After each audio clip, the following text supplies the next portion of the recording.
3 to the power minus half, 3 to the power square root of a, I repeat once again, 3 to the power square root of a equals to 27 to the power a. এখন আমাকে কোশ্চেনে বলা হয়েছে যে এর value বা মান কি আসবে। সো পরের স্টেপে আমি যে কাজটা করতে পারি সেটা হলো 3 to the power square root of a। তো 3 to the power square root of a, এই জিনিসটাকে আমি কিভাবে লিখতে পারি? এই জিনিসটাকে আমি এভাবে লিখতে পারি যে 3 to the power a to the power half R 27 to the power a, এই জিনিসটা কি?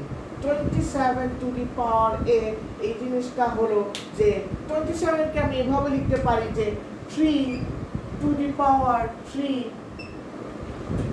into a, মানে 3 into a মানে পাওয়ার a। সো পরের স্টেপে আমি যে কাজটা করতে পারি সেটা হলো যে a 3a to the power half।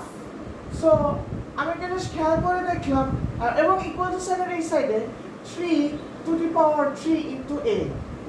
So আমি এটা জাস্ট খেয়াল করে দেখলাম যে ইকুয়াল টু সাইনের দুই সাইডের বেস শেপ থাকবে, মানে সেম আছে, এবং আমি যখন ইকুয়াল টু সাইনের দুই সাইডের বেস সেম থাকে তখন আমি দুইটা বেসকে আমি ক্যান্সেল আউট করতে পারি ইকুয়াল টু সাইনের। দেয়ারফর পরের স্টেপে আমার আসে a to the power half equals to 3a। এখন a to the power half এই জিনিসটা কি?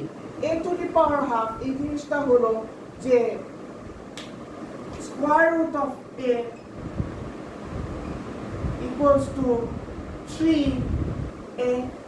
আচ্ছা, সো এটা খেয়াল করে দেখেন যে ইকুয়াল টু সাইনের এই সাইডে স্কোয়ার রুট অফ a এবং ইকুয়াল টু সাইনের ওই সাইডে 3a।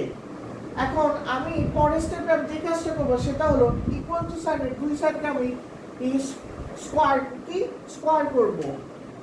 সো পরের স্টেপে স্কোয়ার রুট অফ a কে যদি স্কোয়ার করি তাহলে a আসে, এবং 3 to the power a কে যদি আমি হোল স্কোয়ার করি তাহলে 9a স্কোয়ার।